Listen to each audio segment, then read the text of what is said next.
बेताल पच्चीसी दूसरी कहानी। पाप किसको लगा। काशी में प्रताप मुकुट नाम का राजा राज्य करता था। उसके वज्र मुकुट नाम का एक बेटा था। एक दिन राजकुमार दीवान के लड़के को साथ लेकर शिकार खेलने जंगल में गया। घूमते घूमते उन्हें एक तालाब मिला। उसके पानी में कमल खिले थे और हंस किलोले कर रहे थे। किनारों पर घने पेड़ थे जिन पर पक्षी चहचहा रहे थे। दोनों मित्र वहाँ रुक गए और तालाब के पानी में हाथ मुंह धोकर ऊपर महादेव के मंदिर में गए। घोड़ों को उन्होंने मंदिर के बाहर बांध दिया। वो दर्शन करके बाहर आए तो देखते क्या है कि तालाब के किनारे राजकुमारी अपनी सहेलियों के साथ स्नान करने आई है। दीवान का लड़का तो वहीं एक पेड़ के नीचे बैठा रहा, पर राजकुमार से रहा न गया। वह आगे बढ़ गया। राजकुमारी ने उसकी तरफ देखा तो वह उस पर मोहित हो गया। राजकुमारी भी उसकी तरफ देखती रही। फिर उसने किया क्या कि जूड़े में से कमल का फूल निकाला, कान से लगाया, दांत से कुतरा, पैर के नीचे दबाया और फिर छाती से लगाकर अपनी सखियों के साथ चली गई।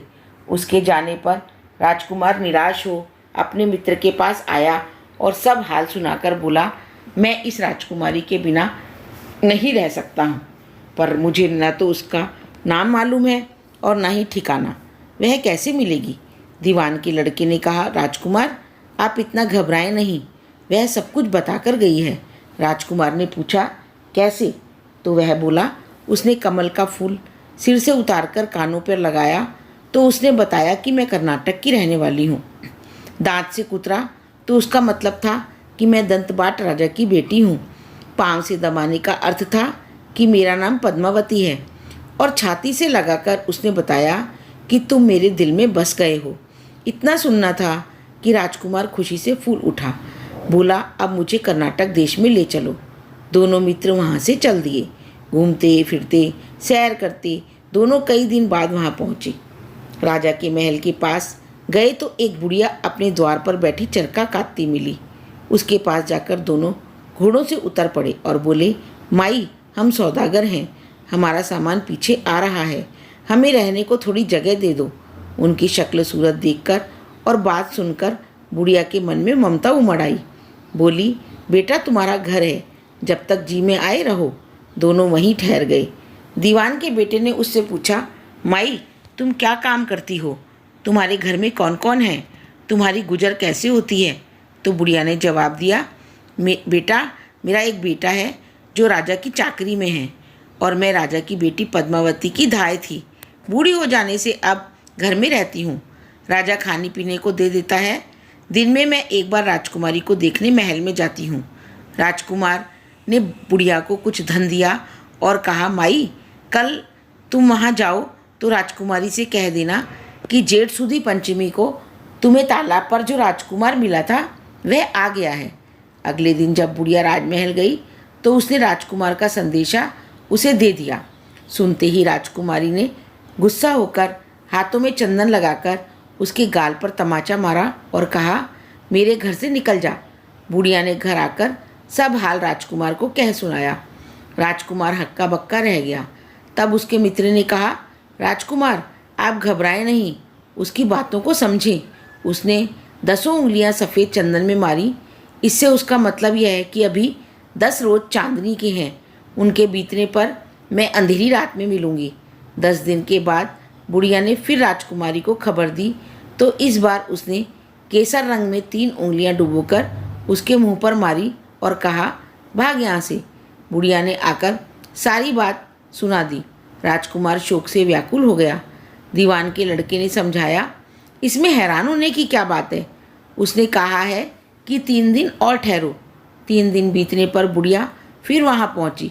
इस बार राजकुमारी ने उसे फटकार कर पश्चिम की खिड़की से बाहर निकाल दिया। उसने आकर राजकुमार को बता दिया।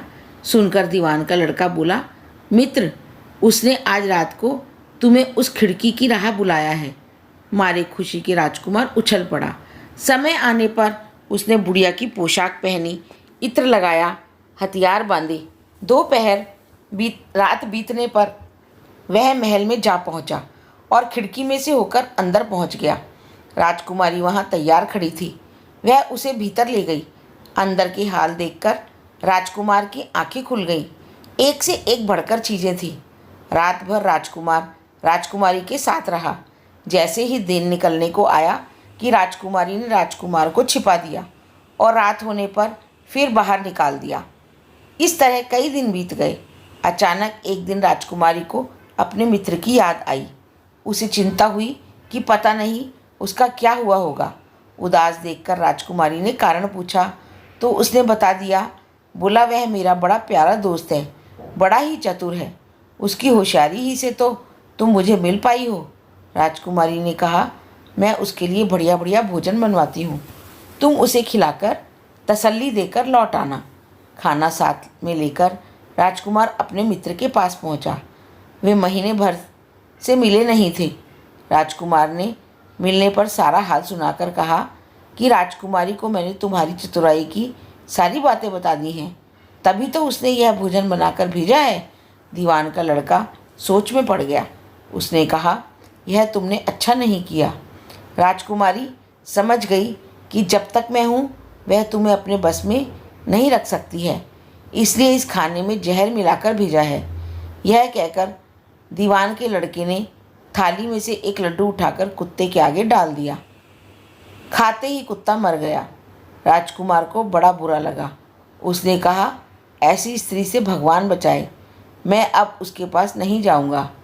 दीवान का बेटा बोला, नहीं, अब ऐसा उपाय करना चाहिए जिससे हम उसे घर ले चलें। आज रात को तुम वहाँ जाओ। जब राजकुमारी सो जाए तो उसकी बाएं कंधे पर त्रिशूल का निशान बनाकर उसके गहने लेकर चले आना। राजकुमार ने ऐसा ही किया। उसके आने पर दीवान का बेटा उसे साथ ले योगी का भेष बना मरघट पर जा बैठा और राजकुमार से कहा कि तुम ये गहने लेकर बाजार में बेच आओ। कोई पकड़े तो कह देना कि मेरे गुरु के पास चलो और उसे यहाँ ले आना। राजकुमार गहने लेकर शहर गया और महल के पास एक सुनार को उन्हें दिखाया। देखते ही सुनार ने उन्हें पहचान लिया और कोतवाल के पास ले गया। कोतवाल ने पूछा तो उसने कह दिया कि ये मेरे गुरु ने मुझे दिए हैं। गुरु को भी पकड़वा लिया गया। सब राजा के सामने पहुँचे। राजा ने पूछा, योगी महाराज, ये गहने आपको कहाँ से मिले? योगी बने दीवान के बेटे ने कहा, महाराज, मैं मसान में काली चौदस को डाकिनी मंत्र सिद्ध कर रहा था कि डाकिनी आई। मैंने उसके गहने उतार लिए और उसके बाएं कंधे में त्रिशूल का निशान बना दिया।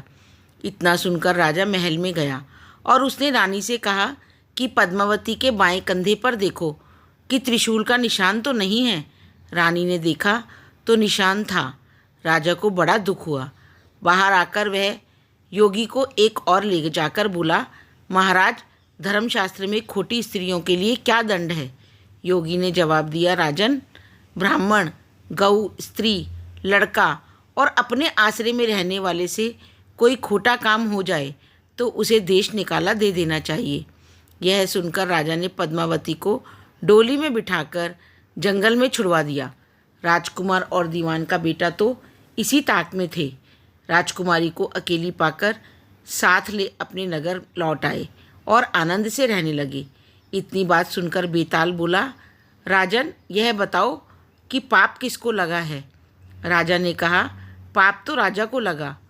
दीवान के बेटे ने अपने स्वामी का काम किया, कोतवाल ने राजा का कहना माना और राजकुमार ने अपना मनोरथ सिद्ध किया। राजा ने पाप किया जो बिना विचारे उसे देश निकाला दे दिया। राजा का इतना कहना था कि बेताल फिर उसी पेड़ पर जा लटका।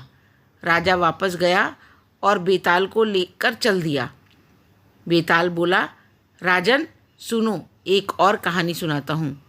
अगली कहानी सुनने के लिए हमारे साथ बने रहिए। यदि यह कहानी पसंद आई तो इसे लाइक, सब्सक्राइब और शेयर ज़रूर करें। धन्यवाद।